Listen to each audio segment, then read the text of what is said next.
दोस्तों, एक छोटे से गांव की एक तंग गली में एक पुराने मकान में रहता था अयान। महज 1.5 साल का एक नन्हा फरिश्ता। उसकी माँ आयशा उसकी पूरी कायनात थी। माँ की गोद की महक, उसके हाथों का दुलार, उसकी लोरी, यही सब अयान की मुस्कान की वजह थी। आयशा उसे सीने से लगाकर कहानियां सुनाती और अयान अपनी तोतली जुबान में बस अम्मा अम्मा कहकर खिलखिलाता। उसकी दुनिया बहुत छोटी मगर बेहद खुश थी। आयशा का शौहर जाहिद पास के ही एक पावरलूम कारखाने में दिहाड़ी मजदूरी करता था। सुबह तड़के जाता और रात को जब लौटता तो थका हारा चेहरा सिर्फ अपने बेटे अयान को देखकर सुकून पाता था। लेकिन किस्मत जैसे उसके लिए कुछ और ही लिखकर बैठी थी। मानो खुशी उसके दरवाजे तक आई पर ठहरने से पहले ही मुड़ गई। एक दोपहर जब आयशा घर की छत पर कपड़े सुखाने छत पे गई तो उसका पैर फिसल गया और वह नीचे गिर पड़ी। उसके लगी इतनी जोर से ही आयशा वहीं ढेर हो गई।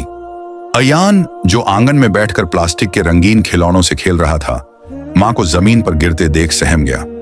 वह रोने लगा पर उसकी मां अब उस गोद को कभी उठाकर उसे सीने से लगाने वाली नहीं थी। पड़ोस की खवातीन महिलाएं दौड़ी पर सब बेकार था। जाहिद का सब कुछ उजड़ गया। रात भर वह अयान को गोद में लिए बेतहाशा रोता रहा। मासूम अयान को समझ ही नहीं आया कि उसकी मां अब क्यों नहीं उठ रही, क्यों कोई उसे पहले की तरह गले नहीं लगाता। कुछ महीनों तक जाहिद अकेले ही अयान को संभालने की जद्दोजहद करता रहा। लेकिन फैक्ट्री की ड्यूटी, घर की जिम्मेदारियां और अयान को संभालना अकेले उसके बस का नहीं रहा। तब बड़े बुजुर्गों ने उसे सलाह दी कि उसे घर और बच्चे को संभालने के लिए किसी निकाह का सहारा लेना चाहिए। यही सोचकर जाहिद ने कुछ हफ्तों बाद रुखसाना नाम की एक जवान लड़की से शादी कर ली। रुखसाना उसी मोहल्ले की थी, नौजवान थी और जुबान की मीठी थी। जाहिद को लगा कि शायद यह अयान की दूसरी मां बन सकेगी। शुरू शुरू में रुखसाना सच में अयान के लिए बहुत अच्छी बनी रही। उसे नए कपड़े पहनाना, प्यार से खाना खिलाना, सब कुछ करती थी। अयान भी उसकी चुन्नी पकड़कर हंसता, उसके इर्द गिर्द घूमने की कोशिश करता। लेकिन धीरे धीरे रुखसाना का असली रंग सामने आने लगा। अब वह अयान की शैतानियों पर मुस्कुराती नहीं बल्कि गुस्से से घूरती। अगर अयान गलती से मिट्टी का तेल गिरा देता या आंगन में खेल लेता तो वह उस पर चिल्लाती, बात बात पर उसे चप्पल से पीटती। एक दिन तो जुल्म की हद हो गई जब उसने गुस्से में आकर चूल्हे से गर्म चिमटा उठाया और अयान के मासूम कंधे पर दाग दिया। अयान की चीखें सुनकर पड़ोस की हसीना बुआ दौड़ कर आईं, लेकिन रुखसाना ने उन्हें भी डांट कर भगा दिया। वह कहती, यह बच्चा ही मनहूस है, अपनी असली मां को खा गया, अब मेरा चैन भी छीन लेगा। मोहल्ले वालों को सब पता था, लेकिन रुखसाना लड़ाकू और मुफट थी। कोई उससे उलझना नहीं चाहता था। जाहिद भी कई बार बोला, रुखसाना बच्चा है, इतना मत मारो, लेकिन रुखसाना उसे भी 4 बातें सुना देती और जाहिद चुप रह जाता।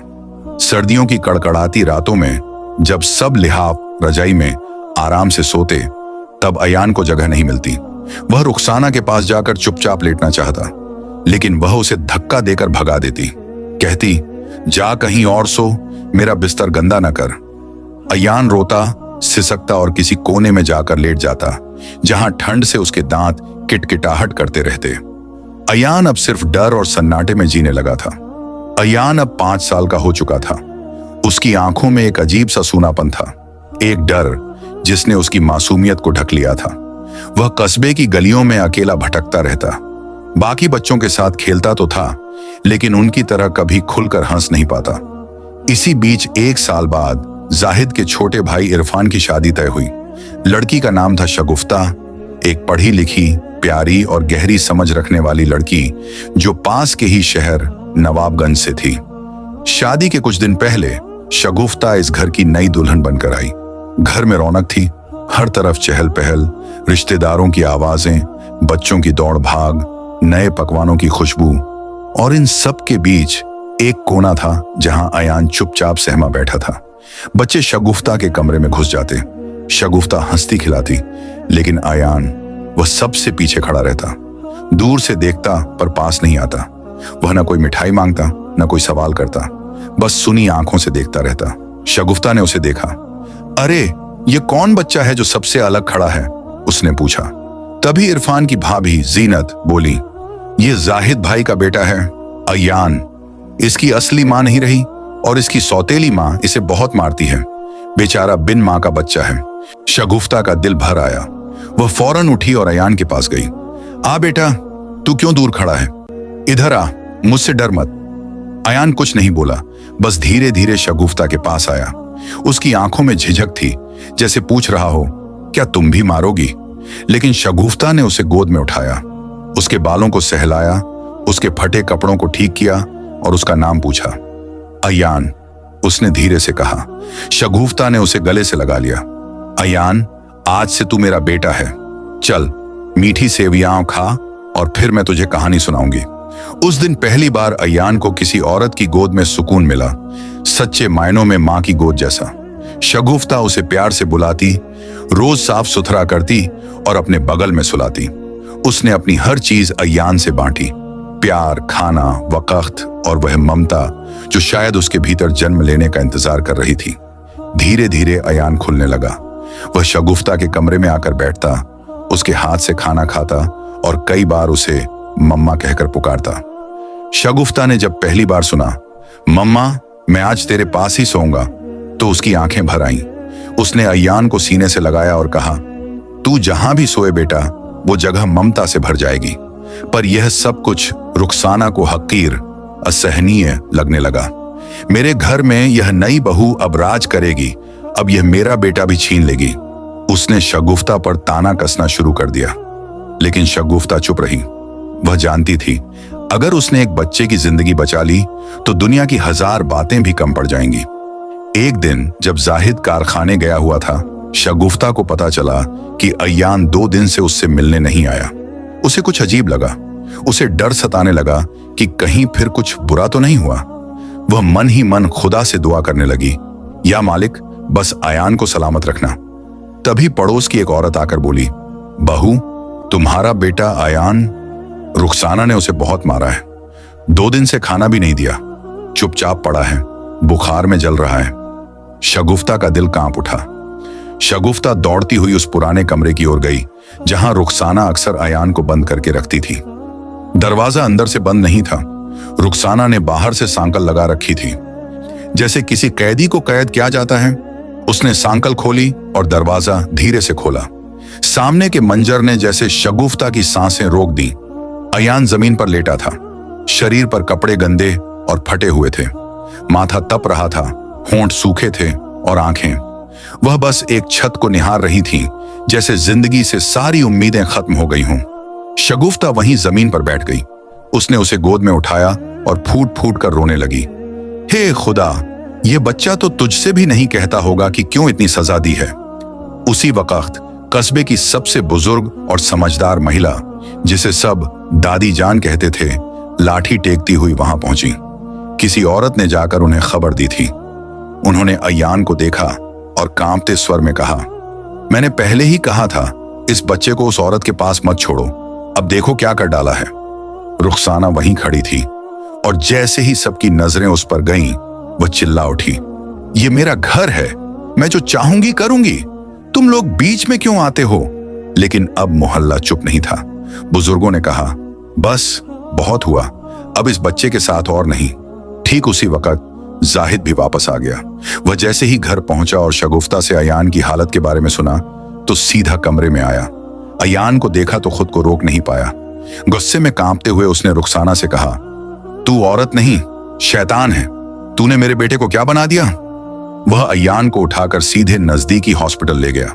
डॉक्टरों ने कहा, इस बच्चे को अगर और कुछ घंटों ऐसे ही छोड़ दिया जाता तो शायद यह जिंदा नहीं बचता। जाहिद हॉस्पिटल में बैठा रोता रहा और शगुफ्ता वहीं बगल में अयान का सिर सहलाते हुए खुदा से दुआ करती रही। इस हादसे के बाद मोहल्ले वालों ने रुखसाना के खिलाफ पंचायत, जमीयत बुलाने की मांग की, लेकिन जाहिद चुप रहा। क्यों? क्योंकि उसे सिर्फ रुखसाना की नहीं बल्कि इस समाज की भी जरूरत थी, जो अक्सर आदमी को मजबूर कर देता है कि वह गलत को भी चुपचाप सह ले। पर शगुफ्ता अब खामोश नहीं रहने वाली थी। वह अयान को लेकर अपने पास ले आई। अब यह बच्चा कहीं नहीं जाएगा, ये मेरे साथ रहेगा, मैं इसे अपने बच्चे से भी ज्यादा प्यार दूंगी, शगुफ्ता ने ठान लिया। अयान की जिंदगी अब एक नई करवट लेने लगी। धीरे धीरे उसका शरीर ठीक हुआ, चेहरे पर रंग लौटा और आंखों में चमक आई। और एक दिन जब वह स्कूल से लौट रहा था तो उसके मुंह से निकला, मम्मा आज मुझे चांद वाली रोटी दो ना, जो तुम हंसते हुए बनाती हो। शगुफ्ता का दिल उस दिन सचमुच भर आया। साल दर साल बीतते गए। अब शगुफ्ता के भी 3 बच्चे थे, 2 बेटियां सन्ना और इल्मा और एक बेटा जैन। अयान उनके साथ ही बड़ा हुआ और कभी महसूस नहीं कर पाया कि वह उस घर का हिस्सा नहीं है। लेकिन वहीं दूसरी ओर रुखसाना की जिंदगी बद से बदतर हो रही थी। उसे भी 3 बच्चे हुए, सलीम, शिरीन और रिजवाना, पर न किसी ने उसे शगुफ्ता जैसा प्यार दिया, न सम्मान मिला। सलीम आखिरकार शराबी निकला, लड़कियों से झगड़ा करता और शिरीन रिजवाना मां पर ही चिल्लाती थी। रुखसाना अब बूढ़ी हो चली थी और उसके चेहरे पर सिर्फ पछतावे की लकीरें थीं। उसकी दुनिया, जो एक वक्त में अयान को धक्का देकर बनाना चाहती थी, अब खुद उसे धकेल रही थी। और उस वक्त अयान कर रहा था वही काम जो एक फर्जंद बेटा करता है। दिन रात मेहनत, दुबई में अच्छी नौकरी और हर महीने पैसे भेजना शगुफ्ता के लिए, उस मां के लिए जिसने उसे छाप दी थी। सालों की मेहनत के बाद अयान अब 24 साल का हो चुका था। वह दुबई की एक बड़ी कंपनी में मैनेजर बन गया था। वहीं दूसरी ओर रुखसाना की दुनिया दिन ब दिन अंधेरे में डूबती जा रही थी। उसके 3 बच्चे, जिनके लिए उसने अयान को ठुकराया था, अब उसे ही ताने मारते, तेरे कारण ही हमारी जिंदगी बर्बाद हुई। कभी किसी को प्यार करना सीखा होता तो आज कोई हमारा होता। रुखसाना अकेली पड़ गई थी। एक दिन मोहल्ले की जमीयत पंचायत बैठी। वजह थी रुखसाना की शिकायत। उसने कस्बे में शोर मचा दिया, अयान मेरे शौहर का बेटा है, वह जो दुबई में कमाता है उस पैसे पर मेरा भी शरई हक़ है। बुजुर्ग जमा हुए। अयान भी इस वाकत छुट्टियों पर घर आया हुआ था। अयान को बुलाया गया। वह आया पूरे मोहल्ले के सामने। सर झुकाकर, गला भारी कर उसने अपनी कमीज की आस्तीन ऊपर चढ़ाई और दिखाई यह जख्म जो अब तक दाग की तरह मेरे जिस्म पर है। ये देखिए, उसने कहा, यह उसी मां के प्यार के निशान हैं जिन्होंने मुझे मनहूस कहा था। जब मुझ पर सब्जी फैल जाया करती थी तो उस सब्जी को मुझ पर जीभ से छटवाकर साफ करवाती थी। अयान की आंखों से आंसू गिर रहे थे, लेकिन उसकी आवाज में अब कांपने की बजाय आग थी। और यह देखिए शगुफ्ता मम्मा, जिन्होंने मुझे अपना बेटा माना, अपने बच्चों के साथ मुझे भी एक ही दस्तरख्वान पर खाना खिलाया, अपनी गोद में सुलाया और बिना किसी खून के रिश्ते के मुझे मां का मतलब सिखाया। मोहल्ले वालों की आंखें भर आईं। जमीयत ने कहा, जिस मां ने एक बच्चे को गाली दी, दागा, भूखा रखा, वो अब उस बच्चे से ममता की उम्मीद कैसे कर सकती है?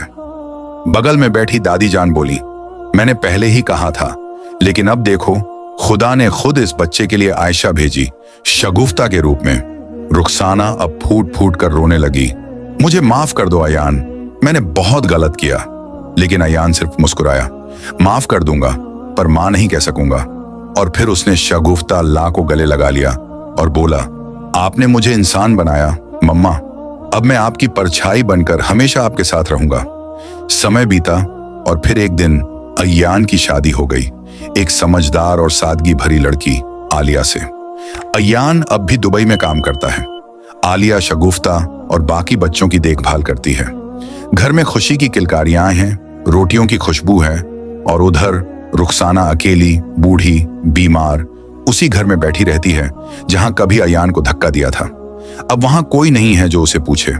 उसकी दुनिया अब एक खाली चौखट बन गई है जहां सिर्फ पछतावे का अंधेरा और यादों की परछाई है। दोस्तों, अगर आपको यह कहानी पसंद आई हो तो वीडियो को लाइक करके हमारे चैनल जयान स्टोरीज हब सब्सक्राइब कर लो और एक प्यारा सा कमेंट भी कर दो।